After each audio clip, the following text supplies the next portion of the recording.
안녕하세요. 김성겸 목사입니다. 산돌 성경 읽기에 오신 여러분 환영합니다. 오늘은 고린도 후서 8장, 9장, 10장 살펴보도록 하겠습니다. 고린도 후서 8장은 기근으로 고통받고 있던 예루살렘의 가난한 유대인 그리스도인들, 유대인 교회를 돕기 위해서 고린도 교회가 구제 헌금을 할 것을 바울이 요청하는 내용이 담겨 있습니다.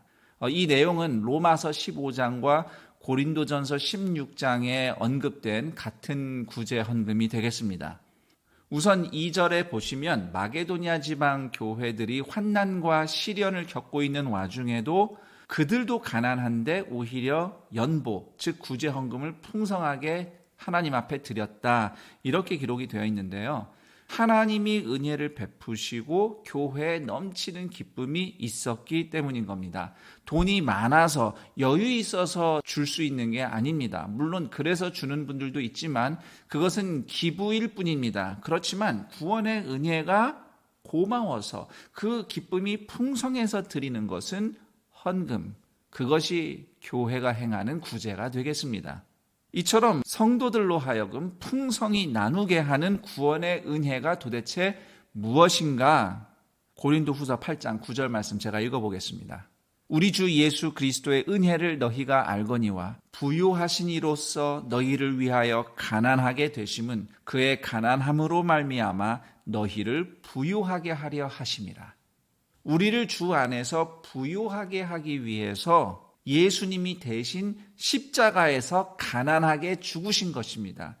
그 은혜로 변화된 사람들은 예수님처럼 타인을 위해서 자신을 내어드리는 것이죠. 그것이 헌금이고 구제인 것입니다.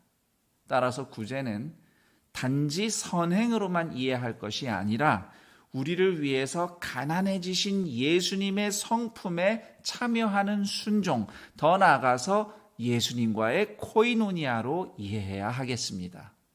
고린도후서 9장은 그러한 구제 헌금에 대한 권면이 계속되고 있습니다. 고린도 교회는 마게도냐 교회와 비교해 볼 때 고난도 없고 박해도 없고 보다 풍요로운 그런 편안한 삶을 누리고 있었습니다.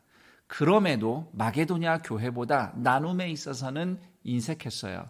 그래서 결국 이것은 여건이나 형편의 문제가 아니라 마음의 문제라는 것이 사도 바울이 이야기하고 싶은 핵심이라고 하겠습니다. 7절과 8절 말씀, 각각 그 마음에 정한 대로 할 것이요 인색함으로나 억지로 하지 말지니 하나님은 즐겨내는 자를 사랑하시느니라. 하나님이 능히 모든 은혜를 너희에게 넘치게 하시나니 이는 너희로 모든 일에 항상 모든 것이 넉넉하여 모든 착한 일을 넘치게 하게 하려 하심이라. 우리를 위해 가난해지신 예수님의 십자가 은혜가 풍성하게 넘치는, 그래서 그 은혜로 정말 변화된 새로워진 마음, 즉 복음을 믿고 변화되고 그 복음에 복종하는 마음이 기쁘게 드리고 나눈다는 것입니다. 그것이 하나님께 영광이 되는 겁니다. 13절 말씀, 이 직무로 증거를 삼아 너희가 그리스도의 복음을 진실히 믿고 복종하는 것과 그들과 모든 사람을 섬기는 너희의 후한 연보로 말미암아 하나님께 영광을 돌리고. 이처럼 구제 헌금에 대한 권면과 부탁 이후에 고린도후서 10장부터는 바울의 사도로서의 권위를 의심하고 폄하한 이들에 대한 바울의 강경한 메시지, 그리고 고린도 교회의 복음에 대한 헌신을 강조하는 말씀이 이어집니다. 1절을 보시면 너희를 대면하면 유순하고 떠나 있으면 너희에 대하여 담대한 나 바울은 이라고 이렇게 시작을 합니다. 직접 만날 땐 부드러운데 멀리 떨어져서는 강하게 이야기한다. 이 내용은 10절을 보면 바울이 스스로 자신을 그렇게 묘사한 게 아니라 바울을 비난하는 사람들이 한 말이에요. 글을 읽어보면 굉장히 강한데 실제로 만나서 설교 들어보면 약해요. 시원치 않아요. 이렇게 반응을 했다는 겁니다. 누가 바울을 이렇게 깎아내렸을까요? 바울 이후에 고린도 교회를 찾아온 여러 성경 교사들 또 설교자들이 있었습니다. 7절, 12절, 15절을 참고해 보면 그 사람들은 외모, 언변 등 이렇게 사람들 눈에 훌륭하게 보이는 것만으로 자신을 과시하고 스스로 자랑하는 사람들이었습니다. 11장 13절 말씀에 의하면 그 사람들은 거짓 사도들, 거짓 교사였습니다. 바울은 2절 말씀에 기록된 것처럼 거짓 교사들에게는 강하게 할 수 있지만 고린도 교회에게는 1절 말씀처럼 그리스도의 온유와 관용으로 대합니다. 왜냐하면 바울은 고린도 교회 성도들을 사랑하고 아끼기 때문이죠. 여기서 핵심 구절은 13절과 14절이라고 할 수 있습니다. 그러나 우리는 분수 이상의 자랑을 하지 않고 오직 하나님이 우리에게 나누어 주신 그 범위의 한계를 따라 하노니 곧 너희에게까지 이른 것이라. 우리가 너희에게 미치지 못할 자로서 스스로 지나쳐 나아간 것이 아니요 그리스도의 복음으로 너희에게까지 이른 것이라. 다시 말하면 내가 이런저런 훌륭한 사람이다 이렇게 자랑할 것이 없습니다.